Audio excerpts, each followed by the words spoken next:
Hai, saya Zara. Hari ini saya akan share dengan korang tutorial macam mana nak buat BFF macam ni. Alright, jom ikut saya. Let's go! Alright, perkara pertama yang korang lakukan ialah korang perlu create satu solid. Korang boleh tekan Ctrl Y dan korang boleh renamekan korang punya solid tu kepada hologram. Alright, next. Korang kena turn off layer footage korang yang paling bawah atau apa-apalah video yang korang nak edit tu. And then, korang kena turn off juga toggle mask and shape path visibility sebab kita akan gunakan dia bila diperlukan je. Plus, function toggle mask ni pun untuk tengok masking path setiap layer kita, which is kita perlukan pun sekarang. Alright, next. Korang boleh turn on kan grid supaya mudah korang nak buat ukuran untuk hologram korang. Alright, kita akan mula create kita punya hologram. First kali, korang kena pergi dekat rectangle tool dan kita akan create satu petak segi 4. Korang boleh select pen tool ataupun korang boleh tekan shortcut key P.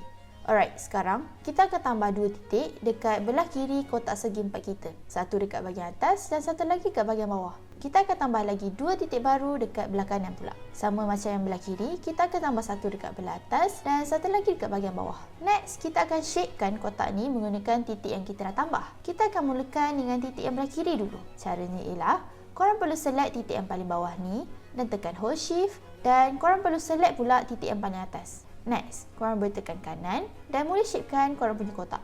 Alright, kita akan lakukan perkara sama dekat bahagian belah kanan pula. So, korang boleh tekan hold shift dan tolak ke kiri. Alright, sekarang korang akan nampak korang punya kotak dah ada shape dekat bucu dia. Tapi belum siap lagi. Kita akan tambah lagi titik baru dekat kotak kita ni. Kali ni kita akan tambah 4 lagi titik di antara titik yang kita dah tambah tadi. So, kita akan tambah 4 lagi titik. Next, kita akan select titik yang kita dah create tadi supaya kita boleh lekukkan bentuk kotak ni. Okey. Dari 4 titik baru yang korang create tadi, korang perlu select 2 titik yang paling tengah je. Dan korang boleh tekan kanan, kanan dan kanan. Next, kita akan buat benda yang sama dekat bahagian belah kiri pula. Macam biasa, korang boleh select 2 titik yang paling tengah dan tolak dia ke kiri. Alright, next, korang boleh grab rectangle tool dan korang boleh create satu segi 4 sama dekat bahagian tepi kotak korang. Next, korang boleh tekan double M dan korang boleh select mask feather. Seterusnya, korang perlu select titik kiri yang paling atas dan juga yang paling bawah. Next, kita akan tolak 2 titik yang kita dah select ni ke atas. Seterusnya, kita akan duplikatkan kotak kecil tadi. Korang boleh select mask 2 dan tekan Ctrl D untuk duplicate. Alright, korang boleh tekan double M lagi dan korang perlu select mask path dekat mask 3 ni supaya korang boleh select kotak kecil yang baru korang duplicate tadi. Lepas tu, korang boleh drag je ia ke bawah dan susunkan ia berpandukan grid yang ada. And make sure korang select mask path dulu before korang drag dia ke bawah. Next, kita akan duplicate layer kotak besar yang kita dah create mula-mula tadi iaitu layer mask 1. Next, korang boleh tukar mode add mask 12 ni kepada subtract. Dan korang boleh buka layer mask 12 dan korang boleh kurangkan mask expansion dia kepada negatif 4. Kalau korang tengok, stroke hologram korang akan nampak lebih tebal sikit. Next, kita akan duplicate pula mask 12 ni dengan tekan Ctrl D. Dan korang boleh buka layer mask 13 ni dan tukar mode dia kepada add. Next, kita akan kurangkan opacity dia kepada 30%. Kalau korang tengok, kotak korang yang bahagian dalam ni akan nampak macam transparent. Tapi stroke hologram ni mungkin nampak macam tebal sangat. Saya akan kurangkan mask expansion saya pada negatif 3. So, tak adalah stroke dia nampak macam tebal sangat. Next, kita akan grab rectangle tool dan create satu kotak baru dalam layer hologram yang sama. Dan, korang boleh ubah mode layer baru tadi iaitu mask 14 kepada subtract. Next, kita akan mula warnakan kita punya hologram. Korang boleh pergi pada effect dan preset dan korang boleh search fill. Next, korang boleh drag effect fill ni pada layer hologram korang. Saya akan select warna default fill ni dan saya akan tukar warna hologram kita pada warna biru cerah dan saya akan tekan OK. Next, kita akan tambah efek glow pada hologram kita. Korang boleh pergi dekat effect dan preset dan search effect glow. Korang boleh drag effect glow ni pada layer hologram korang. Saya akan kurangkan threshold pada 46.3% dan radius dia pula saya akan tinggikan sampai 838. Next, kita akan tambah efek linear wipe pula pada hologram kita. Cara guna linear wipe ni senang je. Korang perlu set bahagian mana yang korang nak pudarkan dekat hologram korang dan korang boleh adjust transition completion dia which is banyak mana kepudaran yang korang nak. Next, saya akan tambah efek feather supaya bahagian yang saya pudarkan tu, perubahan transparency dia akan nampak smooth je dan unnoticeable. Seterusnya, kita akan tambah gaussian blur pada hologram kita. Saya akan setkan blurriness dia pada 5.8. Next, korang boleh onkan semula layer footage video korang dan kita akan mula positionkan kita punya hologram. Alright, untuk positionkan hologram korang, first kali, korang kena onkan 3D layer pada hologram korang. Next, korang perlu tekan right click dan select new dan tekan null object. Seterusnya, korang perlu parentkan layer hologram ni pada layer null. Dan korang juga perlu onkan 3D layer bagi layer null ni. Sekarang, layer null object adalah kita punya platform untuk kita adjust transform, iaitu position, scale dan rotation. So, apa-apa perubahan transform yang korang nak adjust kat hologram ni, korang boleh adjust je dekat null object ni. Alright, kita akan mula dengan adjust rotation dan korang boleh tekan shortcut key R. Oh yeah, sebelum tu, korang boleh turn off korang punya grid mode supaya dia tak ganggu korang punya pandangan. Next, saya akan sambung adjust transform hologram saya. Untuk scale down, korang boleh tekan shortcut key S dan untuk position, korang boleh tekan shortcut key P. Next, kita akan tambah footage game Super Mario dalam hologram kita. Korang boleh select korang punya footage Mario dan tekan right click dan korang boleh select new comp from selection. Saya akan cari part yang saya nak letak dalam hologram ni.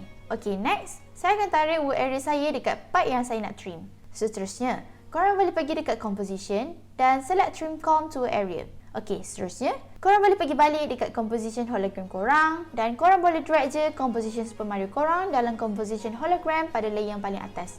Next, korang boleh renamkan korang punya layer pada nama game yang korang nak letak. Dan, korang boleh onkan 3D layer pada layer game korang. Seterusnya, korang boleh positionkan layer game korang pada hologram yang korang dah create.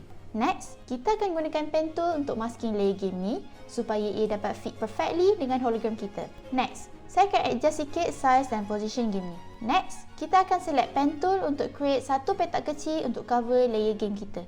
Dan korang boleh rendahkan opacity dia pada 18%. Next, saya akan adjust ruang hologram ni supaya dia nampak lebih nice. Game ni pun saya akan besarkan sikit supaya ia lebih fit dengan hologram ni. Next, korang boleh pergi dekat effect dan select color correction dan korang boleh tekan tint. Seterusnya, korang boleh pergi dekat effect and preset dan korang boleh search VC Color Vibrance. Saya akan drag VC Color Vibrance ni dekat layer game kita. Saya akan tukar default color dia kepada warna biru yang gelap sikit sebab kalau buat cerah sangat nanti tak nampaklah game ni. Next, saya akan tekan OK. Alright, untuk effect VC Color Vibrance ni, korang boleh dapatkan plugin dia free je dekat website videocopilot.net. Seterusnya, korang boleh search effect linear white which is sama macam yang kita gunakan dekat hologram kita tadi. Saya akan tambah transition completion dia kepada 17% dan juga fadekan dia sampai 282. Alright, next, kita akan duplicate linear wipe ni dan korang boleh tekan shortcut key Ctrl D. Kita akan tambah linear wipe ni dekat 4 penjuru pada layer game dalam hologram ni. Cara dia simple je. Korang cuma perlu tukar wipe angle ni dan kita akan duplicatekan sampai jadi 4 linear wipes. Hasilnya, korang akan dapat pudahkan ke 4 penjuru game ni dan hologram korang akan nampak lebih real. Alright, next, kita akan tambah linear wipe ni dekat layer hologram kita. Saya akan tukar wipe angle dia ke atas supaya transition completion dia akan terhasil dekat bahagian bawah hologram. Next, saya akan tambah fader pada linear wipe ni. Seterusnya, saya akan duplicatekan linear wipe ni supaya keempat-empat penjuru hologram ni akan jadi lebih transparent. Next, saya akan tambah efek glow pada layer game kita. Saya akan adjust glow radius dia kepada 151 dan glow intensity dia pula saya akan kurangkan kepada 0.3. Next, kita akan create stroke pada hologram kita. Korang boleh pergi dekat stroke dan tukar warna dia kepada warna biru cerah. Dan korang boleh tekan OK. Next, korang boleh tekan shortcut key P untuk pen tool dan kita akan mula lukis stroke pada hologram kita. Dan korang boleh tambah ketebalan stroke korang sampai 4 pixels. Next, kita akan tambah stroke yang baru dekat bahagian luar hologram pula. Korang boleh tekap je hologram korang ni sampailah complete. Next, kita akan tambah stroke dekat layer yang paling luar pula. Make sure korang lukis stroke tu betul-betul atas garisan hologram.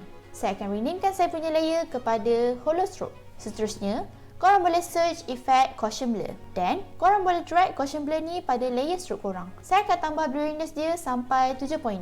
Seterusnya, korang boleh search effect glow dan korang boleh dragkan ia dekat layer stroke korang. Saya akan tambah glow radius dia sampai 108 dan glow intensity dia pula saya akan kurangkan sampai 0.3. Effect caution blur ni pun saya akan adjust sampai 9.4 je. Next, kita akan create satu cahaya LCD yang akan dipancarkan ke arah hologram kita. Korang boleh tekan shortcut key Ctrl Y untuk create new solid.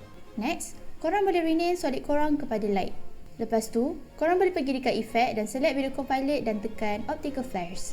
Untuk effect optical flare ni, korang boleh dapatkan plugin dia dekat website videocopilot.net.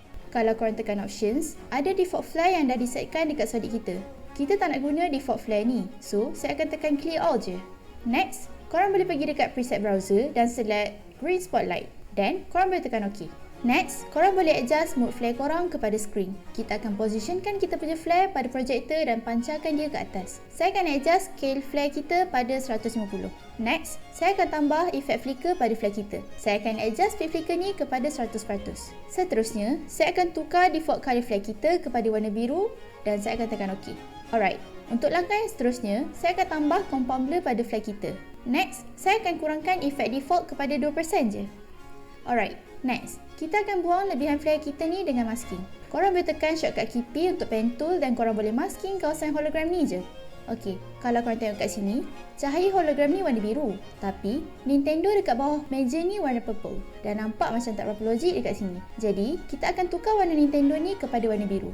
Caranya ialah, saya akan duplicate saya punya footage. Dan, saya akan rename saya punya footage tu kepada Nintendo. Next, saya akan tambah efek VC Color Vibrance dekat Nintendo ni. Saya akan tukar warna default dia kepada warna cahaya hologram, iaitu warna biru. Dan saya akan tekan OK. Next, saya akan masking kawasan Nintendo ni je. Seterusnya, saya akan tekan F untuk select mask fader dan saya akan tambah fader pada masking ni. OK, last sekali, kita akan tambah efek vanishing blinds dekat hologram kita. Untuk transition completion dia, saya akan tambah sampai 17%. Lepas tu, saya akan faderkan dia sampai 9. And then, saya akan duplicate vanishing blind ni dan tambah transition completion dia sampai 36%. Alright, maka siaplah VFX hologram kita. Hasil dia akan jadi macam ni. Jangan lupa subscribe MTAS Academy. Kalau korang nak tahu lebih dalam pasal pembikinan video, korang boleh follow mtasvideopada.com. Jumpa anda di sana. Bye-bye.